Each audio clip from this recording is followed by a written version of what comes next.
What happens when the woman who once stood inside the world's most powerful royal family suddenly finds herself locked out of almost every room that once welcomed her? What happens when Hollywood's glittering doors start slamming shut, one by one, louder each time? Because behind the polished interviews, the expensive outfits, and the carefully curated public image, a darker story has been quietly unfolding. A story of rejection, humiliation, and a reputation collapsing in real time. And if the whispers coming out of Hollywood and royal circles are even half true, then the fall of Meghan Markle might be one of the most dramatic celebrity downfalls anyone has witnessed in years. Overnight, a spokesperson for Prince Harry and Meghan Markle saying the couple is being kicked out of their Windsor home. Telling NBC News, the Duke and Duchess of Sussex have been requested to vacate their residence at Frogmore Cottage. Even though Meghan's brand, as ever, posted a gushing tribute to her on her birthday, praising her as a woman, a business founder, a mother, a wife, the royal family has remained notably silent on this special day. And the likelihood is we aren't going to get a birthday well-wish from any of them anytime soon. On the royal front, bad news for the Sussexes as Prince Harry and Meghan Markle's chief of staff, a man called Josh Kettler, has reportedly quit after just 3 months in the role. Well, apparently, Kettler has left the couple high and dry as they prepare to begin their public tour of Colombia later this week. She is difficult, she's too demanding. We heard there was an incident over the holidays that year where, people came back, she was demanding this meeting, she was upset that people hadn't been, she wanted decks and plans, and they hadn't been doing them because they were on vacation and spending time with their family, and she had a meltdown. Major dispute with some people, and I guess Ari Emanuel, who is the head honcho over there, was just like, I am done with her. Prince Harry and Meghan Markle has followed a strikingly steady course. Years after exiting royal life, the Sussexes continue to dominate most disliked celebrities lists. The 2025 Rankers list places Meghan Markle firmly at #1 ahead of figures like Sean Diddy Combs, Jada Pinkett Smith, and Ellen DeGeneres. The warning signs started appearing when one of the most beloved figures in entertainment suddenly became part of the drama. The name alone carries weight across generations: Dolly Parton.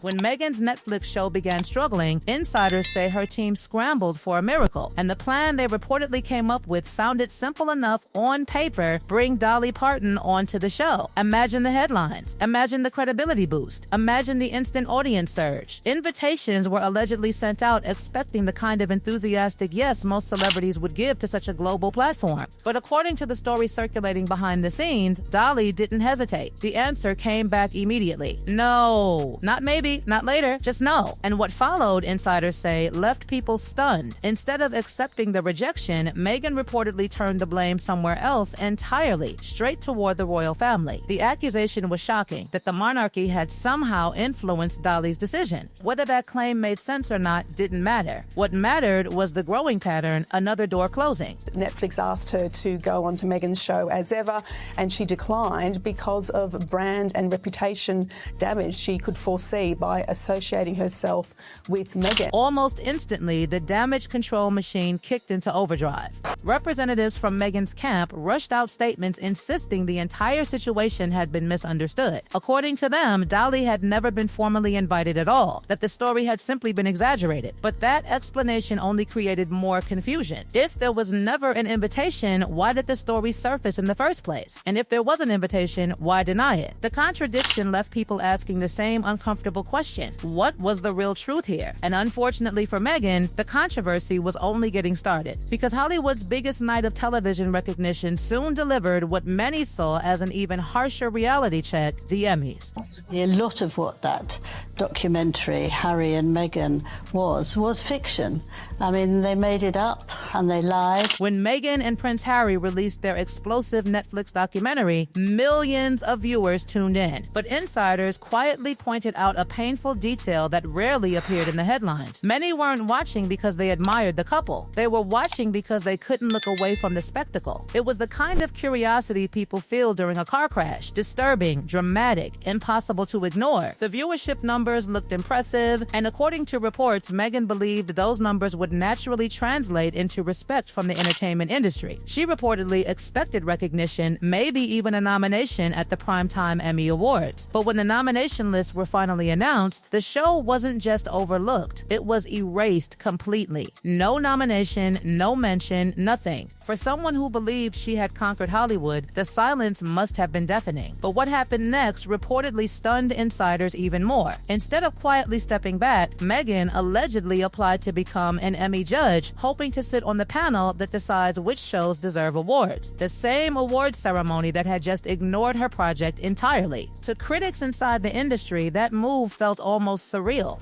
It reinforced the perception that Meghan simply refused to read the room. And Hollywood, as it turns out, can be brutally honest when someone refuses to take a hint. Interesting thing is that Meghan applied to be a judge on the Emmys, which is really funny because the only she would vote for would be her own documentary. By the time the 2025 Emmy ceremony arrived, the message had become impossible to ignore. While Hollywood's most powerful actors, directors, and producers gathered under the spotlight, Meghan and Harry were nowhere to be seen. No nominations, no invitations, no reason to attend. For a couple who once seemed ready to dominate entertainment headlines, the absence felt symbolic, like watching someone slowly fade out of a story that once revolved around them. But the most painful rejection didn't come from award shows. It came from people Meghan herself had publicly described as friends. Two names that practically define global pop culture: Taylor Swift and Beyoncé. When Meghan launched her podcast, she reportedly reached out personally, inviting both superstars to appear. She had spoken about them before, hinting at close connection, suggesting they supported her behind the scenes. But episode after episode passed, and neither of them showed up. Not once, not even briefly. The podcast aired with empty guest slots where those famous names were expected. And suddenly the narrative shifted from friendship to silence. Because in Hollywood, silence can be louder than any insult. And then came the moment that sent the internet into full meltdown. A glamorous birthday celebration hosted by Kris Jenner should have been a perfect opportunity for Meghan and Harry to reinforce their celebrity status. They attended. They posed for photos. They smiled alongside some of the biggest reality television stars on the planet. Everything seemed normal until the pictures were uploaded online.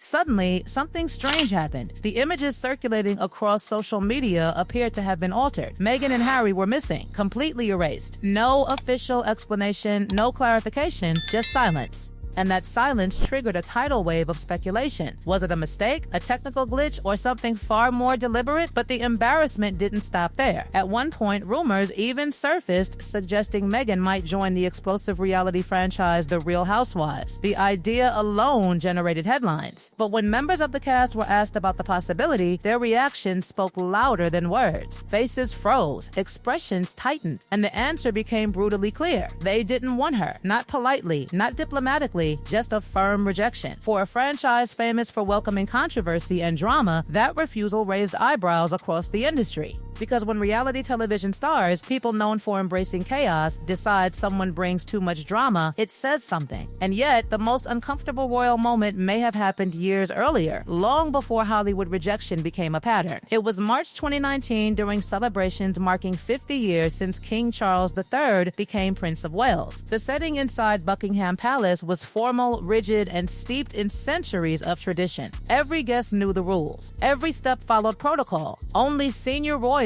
were permitted inside a private viewing room where the Queen and close family members would inspect ceremonial items. Everyone else had been clearly instructed to wait elsewhere. But video footage from that evening reportedly showed Meghan and Harry standing near the entrance to that restricted room before the Queen even arrived. In a palace where hierarchy is everything, that detail mattered enormously. According to witnesses, Charles himself eventually had to intervene, stating clearly that the room was reserved for senior royals only. Even then, aides were reportedly forced to step in and guide the couple away. In royal circles, scenes like that are rarely forgotten. And as the years passed, those moments started forming a pattern that many observers now believe explains everything happening today. And that pattern exploded into public view during one of the most glamorous events in the fashion world, Paris Fashion Week. According to insiders, Meghan didn't simply attend the Balenciaga show. The shocking claim was that she allegedly invited herself. Yes, you heard that correctly. Reports circulated circulating online suggested she personally contacted organizers asking if she could attend. For an event that normally sends invitations only to fashion elites, celebrities, and industry powerhouses, the idea that someone had to request a seat was already unusual. But what happened once she arrived was even more brutal. Cameras captured the moment she entered the venue. Social media exploded instantly, but the commentary wasn't admiration. It was ridicule. Critics dissected the walk, the body language, the entire appearance. The internet didn't celebrate her arrival. It turned the moment into a spectacle. And in the ruthless ecosystem of celebrity culture, that kind of viral attention rarely fades quietly. But the most awkward moment of that same fashion week involved an encounter with someone whose reputation in film carries enormous respect, Kristen Scott Thomas. Witnesses claim Meghan spotted the legendary actress and walked toward her hoping to spark a conversation. For a split second, the cameras hovered, and then something happened that people watching still talk about. According to observers standing nearby, Kristen Scott Thomas simply looked past her. No greeting, no smile, no acknowledgement, just silence. In a crowded room filled with fashion royalty and Hollywood elites, Meghan was reportedly left standing there with nowhere to go. Within seconds, she turned towards someone else beside her, pretending the moment had never happened. But the cameras had already captured everything. And once the internet notices a rejection that public, it never forgets. Yet Hollywood embarrassment was only part of the story. Some of the most uncomfortable moments actually happened during official royal events years earlier. Moments that many insiders now say foreshadowed the breakdown between Meghan and the monarchy. Take the Morocco royal tour. During that visit, a ceremonial red carpet had been prepared specifically for Prince Harry to inspect a guard of honor. The protocol was clear. The moment was meant for the prince alone, but video from the event shows Meghan stepping toward the carpet as if she intended to walk alongside him. That's when a palace staff member reportedly intervened, quietly directing her to move aside. The adjustment lasted only seconds, but it was enough for cameras to capture the tension. For someone who had quickly become one of the most photographed women in the world, being publicly redirected away from a royal moment was humiliating, and observers say the stiffness in her expression afterward told its own story. But perhaps the most devastating sign of Meghan's reputation came years later, not from a palace, not from a fashion show, but from public opinion itself. In 2025, several celebrity ranking lists placed Meghan Markle at the very top of the most disliked celebrity rankings. And the part that shocked people most? She ranked above figures already surrounded by massive controversy, including Sean Combs. For critics, that ranking confirmed something they had suspected for years, that Meghan's public image had shifted from curiosity to controversy to outright backlash. But the situation behind the scenes was reportedly even worse. One of the most revealing stories involved Meghan's own staff. Over the years, employees working inside the Sussex household reportedly began leaving at a pace that raised eyebrows across both Hollywood and royal circles. Some insiders described the environment as unstable and emotionally exhausting. According to reports, several former staff members even required professional therapy after leaving their positions. That claim alone sent shockwaves through the media, because while celebrity workplaces can be stressful, the idea that employees needed therapy simply from working for a duchess sounded almost unbelievable. Yet, the departures continued. One particularly embarrassing moment came when the Sussex couple's chief of staff, Josh Kettler, reportedly quit after only 3 months on the job. For someone hired to manage the couple's operations, such a short tenure suggested something serious had gone wrong behind the scenes. And just when things seemed unable to get worse, another corporate door slammed shut. The streaming giants who once fought to sign Meghan and Harry started quietly backing away. First came the end of the Spotify deal. Meghan's podcast Archetypes launched with enormous hype, but after a single season, the partnership ended abruptly. Spotify executives reportedly decided not to continue funding the project. In Hollywood terms, that's the equivalent of being told the experiment failed. Then came the even bigger blow, Netflix. The lifestyle show with Love, Meghan reportedly finished its final season without renewal. Executives reviewed the numbers, examined the response, and chose not to move forward. For a platform that had once invested millions into the Sussex partnership, the decision sent a loud message. Is Meghan Markle truly being rejected by everyone around her, or is something else happening behind the scenes that the public still hasn't seen? Because if history has taught us anything about celebrity scandals, the real story usually hasn't even been revealed yet.